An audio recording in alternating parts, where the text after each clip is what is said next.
जय श्री राम। कुछ कुछ बातें हैं जो दिल को कचोटता है और तकलीफ होती है, लेकिन समाज ने और कानून ने उसको इतना मजबूत बना दिया है कि इसके विरोध में आप कुछ नहीं बोल सकते हैं। लेकिन जो सत्य है, तथ्य है,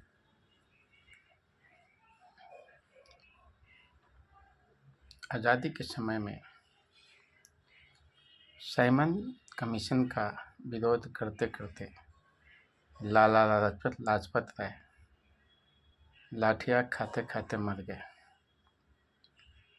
लेकिन उन्होंने कभी भी लाला के लिए यानी कि कास्ट के लिए ये नहीं कहा कि मैं तुम्हारे लिए मर रहा हूँ, तुम मेरे लिए आंदोलन करो या कोई काम करो।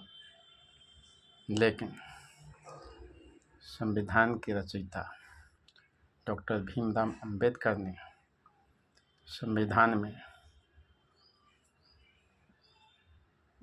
सिर्फ दलितों को छोड़कर बाकी जो आज की समाज में जाति है, वर्ण है, उसके लिए बताया कि उन्होंने कोई उसके हित के लिए काम किया। इससे पता चलता है कि संविधान दोषपूर्ण में लिखा गया है, अंग्रेज़ों के दबाव में। अंग्रेज़ ने जैसा बोला वैसा हुआ, उसमें ड्राफ्ट तैयार किया गया। ठीक है, संविधान में 10% आरक्षण था 10 वर्षों के लिए। आज वह कहाँ पहुँच गया है, आप खुद विचार करो। उसमें सवर्णों की कौन सी हित की बात है, वह बताओ कि सवर्णों के लिए यह इसमें हित है।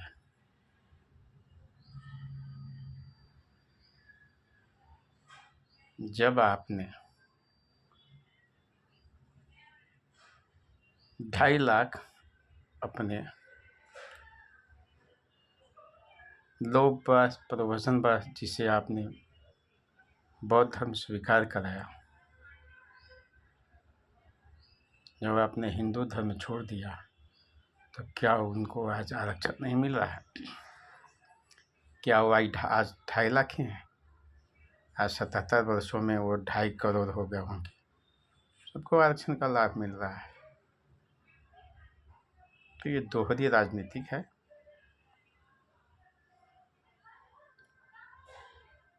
जो अंग्रेज़ों के दबाव में हमारे संविधान के जिसने भी रचयिता किया है, जिसने भी रचना की है, उन्होंने अंग्रेज़ों के दबाव में यह सारा काम किया, उनकी चापलूसी करके यह काम किया। संविधान तो सबके बराबर के लिए होना चाहिए। ठीक है, आपने आरक्षण दिया, उसमें आप ये भी बोलते कि और भी कास्ट का कोई भी गरीब हो, उसको भी आरक्षण का लाभ मिलना चाहिए। सिर्फ आप ही के जाति को क्यों, सिर्फ दलित को ही? बाद में उसे राजनेताओं ने ओबीसी, मुस्लिम, ब्राह्मण सबको जोड़ दिया। अरे कहाँ लेके जाओगे राजनीति को? एक तरफ समानता की बात करते हो और एक तरफ दुर्व्यवहार फैलाते हो। एक तरफ जनता कह रहा है जातिवाद मिटाओ, सरकार जातिवाद बना रहा है।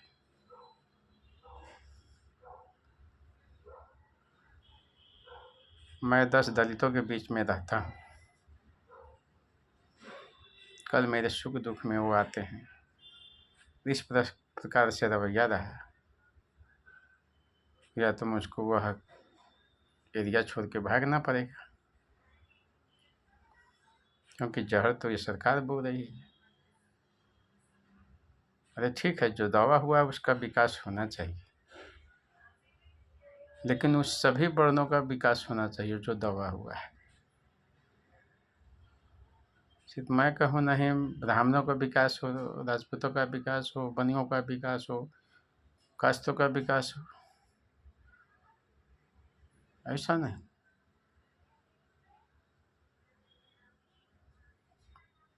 ये राजनीतिक पार्टियां अपने वोट के लिए समाज को तोड़ रहा है और कहाँ तक तोड़ेगा?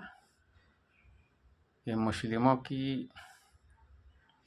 मुस्लिम देश नहीं मांगेगा, लेकिन ये राजनेताओं के कारण ऐसा ही रवैया रहा तो कुछ वर्षों में दलित अलग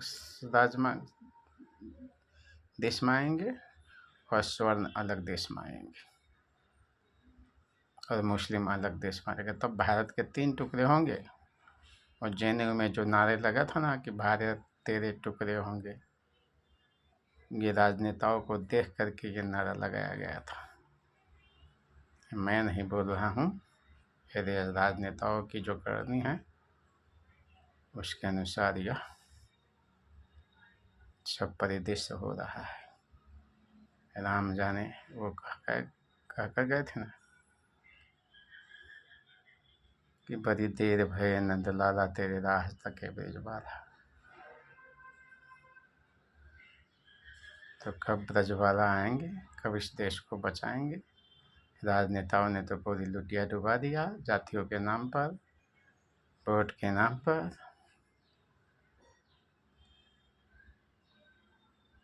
अगर मेरे शब्दों से किसी को भी तकलीफ हुआ हो तो मैं उसके लिए क्षमा प्रार्थी हूँ, लेकिन हकीकत है मेरे दिल को चोट लगता है समाज की आज की परिभाषा परिस्थिति को देख करके। जय श्री राम।